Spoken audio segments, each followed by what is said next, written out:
Okay, guys, here we go with Thursday on week 25. That's Thursday on week 25.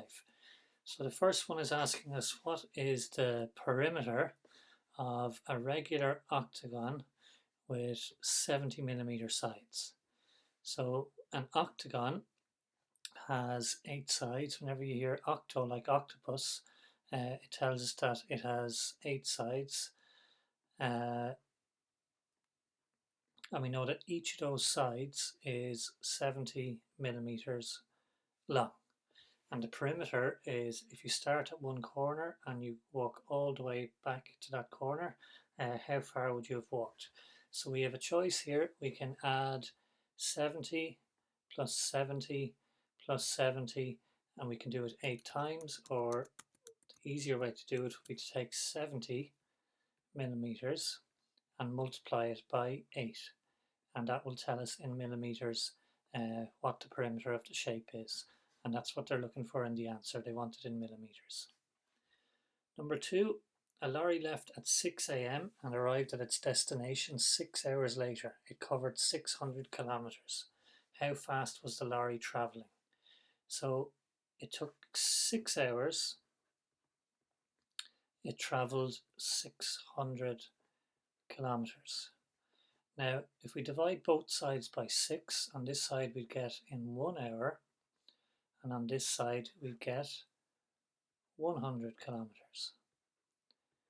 Okay, so it goes 100 kilometers in 1 hour.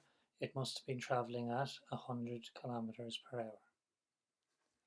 Number 3, we're given two angles in a triangle, 45 degrees and 90 degrees, which is a right angle. So there's a right angle here, and we've got 45 degrees here. So we have 90 plus 45 is equal to 135.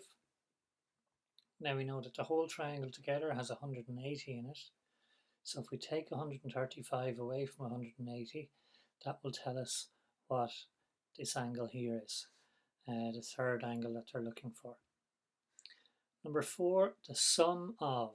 Now the sum of means addition, when you add them up. So the sum of 6.4 and 0.9, all we're doing is an adding up sum. Now, number 5, draw a net of a pentagonal prism. So a net is when you take a shape and you fold it out flat. So like the net of a cube, there's a few different ways you could do it, but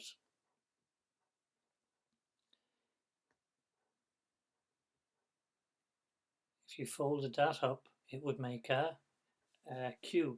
So what they want you to do is work out what would this shape here, the pentagonal prism, look like if you folded it out flat. So I think it's going to be a pentagon on top and a few rectangles. If you count them up, there should be 5 of them, and a pentagon on the bottom as well. Now, double 1/8. So we're taking 1 over 8 and we're multiplying it by 2. Or we'll make 2 a fraction, we'll say it's 2 over 1. So double 1/8, we have an 8 multiplied by 2 over 1, and that's going to give us 2 over 8, and we can simplify that to 1 over 4 by dividing 2 into the top and the bottom. And that makes sense because there are 2 eighths inside a quarter. Number 7, just beware there's brackets here, so whatever in the brackets, we do that first. And once we work out the answer to that, we're going to divide it by 5. And a little tip here, you can just cross off your 2 zeros there, and instead of 800 divided by 40, you've got 80 divided by 4. Number 8, we've got 8 1/3 plus 2/3. So we've got 8 for our units, then we have 1/3 plus 2/3 will give us 3 over 3. Now 3 over 3 is 1 unit. So we can take this away and just put the unit with the other units, and we'll get 9. Number 9, we're adding up -8 and -6. And we can just, if you haven't worked it out by now, what you can do is if they're both negative numbers, you can add them together and then put a minus sign in front of it. Okay, just add them together and then put a minus sign in front. Number 10, we're adding up 9.541 and 2.315. Okay, that's how you do it. Or sorry, apologies, it's not adding up, it's taken away. Okay, and that'll give you the answer for number 10. 40% is what decimal? Well, 40% is 40 over 100. And to show hundredths after the decimal, you need 2 places, and we have to put this number 40 into those 2 places.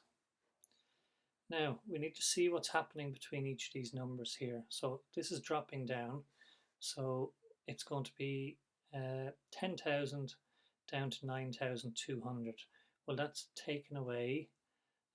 We can do it at the side here, 10,000. If you want to be sure, take away 9,200. You get a 0, we borrow and pay back. Get an 8 in there, we have to borrow and pay back. We get a 0 there and a 0, so 800. So it's dropping by 800. We can see it's dropping another 800 here. It's dropping 800 here. So to work out what goes in here, we're going to have to do 7,600 take away 800, and that'll give us our answer. Number 13, we're going to round this to 3 decimal places. So our new number will look something like this, but the last number here might change. It might not. And we look at the number after it to find out what happened. So it's going to be 14.20, and the 7 here, we have to see, does it stay the same or does it go up? And there's a 3 after it, so it means it'll stay the same. So it'll be 14.207. Number 14, we have 5 kilograms and 4 grams is equal to 5, and 4 over 1,000 kilograms is equal to 5 point what? Well, it's thousandths we need to show, so we need 3 places after the decimal, and we just have to put a 4 in there, and then we fill out the rest of it with zeros. Number 15, we write in descending order. That means we start high and go low. Okay, descending is going down. So they're written as fractions, decimals, and percentages. So usually it's easier to convert them all to the same thing. So I'm going to convert them all to decimals. So a half is 0.5, 0.049, 0.1, and 3% is 0.03.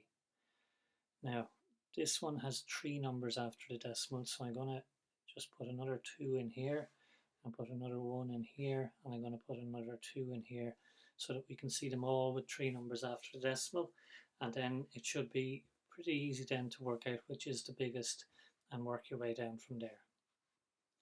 Number 16, we have 0.9 on top. We're multiplying it by 5 in the units, and we put in a 0.0. Okay, we do this sum. There's 2 numbers after the decimal in our answer, so we'll count over 2, and that'll give us our answer for 16. Number 17, write 11 over 100 as a decimal. So for hundredths, we need 2 numbers after the decimal, and we just have to put our 11 in. Number 18, the minute hand has rotated. Now, this is the minute hand, and it started here and went all the way around to here. Now, we worked out a couple of weeks ago that for each hour it rotates, that's 30 degrees. So it's doing 1, 2, 3, 4, 5, 6, 7, 8, 9. So we're going to have 30 degrees, multiply it by 9, and that'll tell us how far this hand has rotated around. Now, take the biggest, or the larger, so 75% to 40. And 75% is 3/4. So 3/4 of 40, to find that, we divide 40 by 4 and we get 10, and we multiply it by 3 and we get 30. So this one here is 30. 35% of 100, now that's 35. Okay, 35 hundredths of 100 is 35. So it's pretty easy once you've done that to see which is the biggest. And then on number 20, are all the angles in an equilateral triangle acute? Now remember, acute means less than 90 degrees. And an equilateral triangle, all of the angles are the same and all of the sides are the same length. So we know that all the three angles are the same. So, and we know the triangle is made up of 180 degrees. So there's three of them the same. So if we take 180 and divide it by 3, we work out that each angle is 60 degrees. So this angle, and this angle, each of those are 60 degrees. And they're asking you here, are they all less than 90 degrees? Are they all acute? Okay, so that should be fairly clear now. So that's Thursdays, guys. Just one day left before we get back to the room. So best of luck with today's, and we'll be back for more tomorrow.